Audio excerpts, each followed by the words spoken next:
رسالة بسيطة في آخر الليل كانت السبب في أن حياتي تبدل كاملة. هذا واحد الدري اللي عاود لنا القصة ديالو. هكا باش بدا. إلا كنتي مهتم بهاد القصة هادي كمل. ودابا نخليكم مع القصة ديال ضيف الحلقة ديالنا اليوم. ما كنتش كنآمن بزاف بالحب ولا بالصدف. كنت كنقول غير الهضرة اللي كتقال. حتى جا داك النهار اللي تبدل فيه كلشي.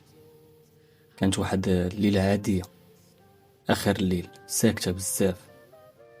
خدام في التليفون كنقلب بلا هدف، حتى طلع لي واحد نوتيفيكاسيون، رقم ما مسجلوش عندي. الرسالة كانت قصيرة ولكن غريبة. الرسالة كانت كتقول: اسمح لي إلا قلقتك، لقيت رقمك مكتوب في واحد الدفتر قديم. ترددت باش نجاوب، ولكن شي حاجة في الداخل ديالي قالت لي جاوب. جاوبت غير بكلمة: مرحبا، شكون معايا؟ جاوبتني وقالت سميتها مريم. قالت لي انها لقات داك الدفتر في دار جداتها، وكان فيه بزاف ديال الحوايج قديمة وصور واسماء، ومن بينهم الرقم ديالي. ضحكت في الداخل ديالي، قلت يمكن شي خطأ، ولكن الهضرة بيناتنا بدات طوال، ساعة ورا ساعة بلا ما نحسو بالوقت. مريم ما كانتش بحال اي وحدة كتهضر معاه. كانت كتهضر بهدوء، كلمات موزونة، وكتسمع كتر ما كتهضر.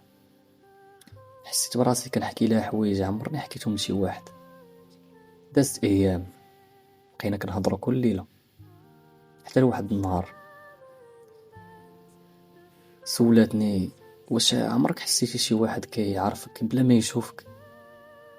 انا سكتو، حيت هذيك بالضبط هي الحاجة اللي حسيت. قررنا نتلاقاو. ما كنتش عارف شنو كنتسنى، ولكن كنت متأكد ان داك اللقاء غادي يكون مختلف. تلاقينا في واحد القهوة صغيرة في النهار، الشمس خفيفة دخلت وبانت. ما كانتش جميلة بزاف، ولكن كانت فيها الراحة، ابتسامة بسيطة ونظرة صادقة. جلسنا وسكتنا شوية، من بعد ضحكنا بحال إلا كنعرفو بعضياتنا من سنين. مع الوقت ولات مريم جزء من أيامي. ما وعدتنيش بالحياة الوردية، ولكن علمتني أن الحب ماشي في الكلام الكبير. الحب هو واحد يبقى يفهمك ويسمع ليك حتى ملي تسكت.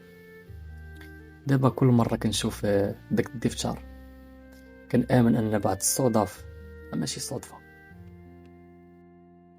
ما تنساش إلا وصلتي حتى لهنا خلي معاك شي جيم وابوني، ولا كانت عندك شي قصة باغي تعاودها صيفط لي في انستغرام.